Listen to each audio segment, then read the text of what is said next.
Hi viewers, welcome to my channel. இன்னைக்கு நம்ம சேனல்ல 2024ல ஸ்டூடண்ட்ஸ் அதிகமாக எடுக்கக்கூடிய பாராமெடிக்கல் டிபார்ட்மெண்ட் பற்றி தான் பார்க்க போகிறோம். இந்த டிபார்ட்மெண்ட்டோட ஸ்கோப்ஸ்லாம் எப்படி இருக்கும், இது எங்கே கம்மியான ஃபீஸ் ஸ்ட்ரக்சர்ஸில் பண்ணலாம், டொனேஷன்ஸே இல்லாமல் பண்ணலாம் அப்படிங்கிறத இந்த வீடியோவில் நம்ம ஃபுல்லாக பார்க்க போகிறோம். வீடியோ பார்க்கறதுக்கு முன்னாடி நீங்கள் நம்ம சேனலை இன்னும் சப்ஸ்கிரைப் பண்ணல அப்படின்னா கீழே உள்ள சப்ஸ்கிரைப் பண்ண கிளிக் பண்ணி சப்ஸ்கிரைப் பண்ணிக்கோங்க. கூடவே பெல் ஐகான் வரும், அதையும் மறக்காமல் கிளிக் பண்ணி நம்ம வீடியோக்குள்ளே வாங்க. 2024ல் ஆல்மோஸ்ட் வந்து பாராமெடிக்கல் பார்த்தீங்கன்னா நிறைய பேர் சூஸ் பண்ணுறாங்க.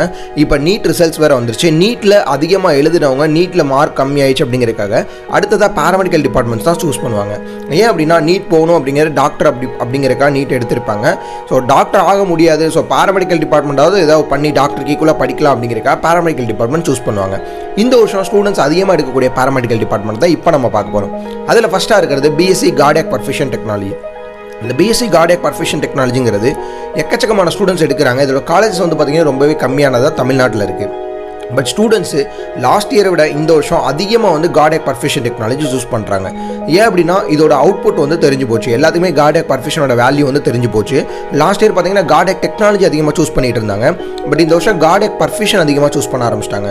ஏன் அப்படின்னா கார்டியாக் பர்ஃபியூஷன் அப்படிங்கிறது ரொம்பவே ஒரு இம்பார்ட்டண்டான ஒரு டிபார்ட்மெண்ட். ஏன் அப்படின்னா நீங்கள் வந்து ஓப்பன் ஹார்ட் சர்ஜரி கூட அசஸ் பண்ணலாம். ஸோ சர்ஜரி லெவலில் நீங்கள் ஒரு ஒர்க் பண்ணலாம். அதனால் இந்த டிபார்ட்மெண்ட் அதிகமாக லைக் பண்ணி எடுக்க ஆரம்பிச்சிட்டாங்க. நெக்ஸ்ட் டிபார்ட்மெண்ட் வந்து பார்த்தீங்கன்னா கார்டியாக் டெக்னாலஜி. இந்த கார்டியாக் டெக்னாலஜி அப்படிங்கிறது கார்டியாக் பர்ஃபியூஷனுக்கு அடுத்து அப்படின்னு சொல்லலாம். கார்டியாக் டெக்னாலஜி ஆல்மோஸ்ட் நிறைய பேர் சூஸ் பண்ணுறாங்க. பட் இது நீங்கள் பண்ணீங்க அப்படின்னா ஓப்பன் ஹார்ட் சர்ஜரியில் அசிஸ்ட் பண்ணக்கூடிய வேலை வாய்ப்புகள் வந்து கொஞ்சம் கம்மி தான். பட் நீங்கள் கார்டியாக் பர்ஃபியூஷன் பண்ணீங்க அப்படின்னா கண்டிப்பாக ஓப்பன் ஹார்ட் சர்ஜரிலாம் உங்களால் கண்டிப்பாக வேலை பார்க்க முடியும். இந்த கார்டியாக் டெக்னாலஜி நீங்கள் படிச்சிங்க அப்படின்னா இசிஜி எக்கோ டெக்னீஷியன் இந்த மாதிரி லைனுக்கு தான் உங்களால் போக முடியும். பட் கேர்ள்ஸ் ஆல்மோஸ்ட் இந்த டிபார்ட்மெண்ட் சூஸ் பண்ணுறாங்க.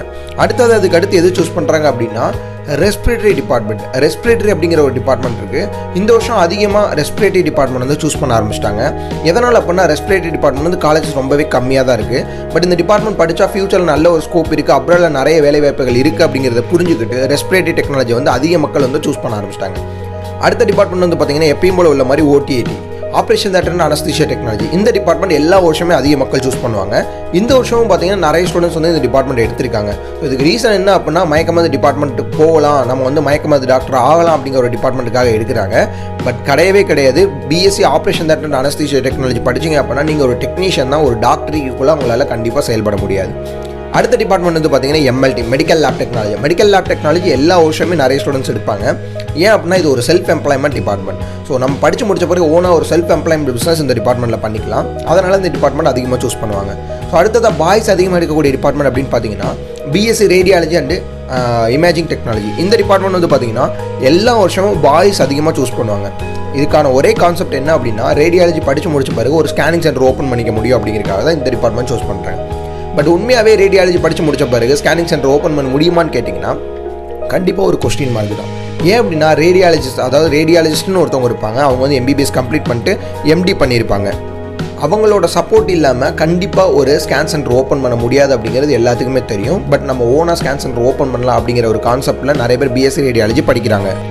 இப்போ நான் சொன்ன இந்த டிபார்ட்மெண்ட்ஸ்லாம் பாராமெடிக்கலில் நீங்கள் டொனேஷன்ஸே இல்லாமல் படிக்கணும்னு ஆசைப்பட்டீங்க, அதுவும் ஒரு நல்ல ஸ்டாண்டர்டான காலேஜில் படிக்கணும்னு ஆசைப்பட்டீங்க, 3 இயர்ஸ் மட்டும் பே பண்ணாலே போதும், 4th இயர் பே பண்ண தேவையில்லை அப்படிங்கிற ஒரு காலேஜில் படிக்கணும்னு ஆசைப்பட்டீங்க அப்படின்னா டிஸ்கிரிப்ஷன் உள்ள கான்டாக்ட் நம்பரில் கால் பண்ணுங்கள். இமீடியட்டாக உங்களுக்கு அட்மிஷன்ஸ் ஹெல்ப் லைன் வந்து கூப்பிடுவாங்க. இந்த மாதிரியான மோர் வீடியோஸ்க்கு நம்மளோட சேனலை சப்ஸ்கிரைப் பண்ணி வச்சுக்கோங்க. உங்கள் ஃப்ரெண்ட்ஸ் அண்ட் ரிலேட்டிவ்ஸில் ஏதாவது பாராமெடிக்கல் கவுன்சிலிங் போட்டு கவுன்சிலிங்கில் கிடைக்காதுன்னு சொல்லி வெயிட் பண்ணிட்டு இருக்கவங்களுக்கு மறக்காமல் இந்த வீடியோ ஷேர் பண்ணுங்கள். நெக்ஸ்ட் வீடியோவில் பார்க்கலாம். தேங்க்யூ.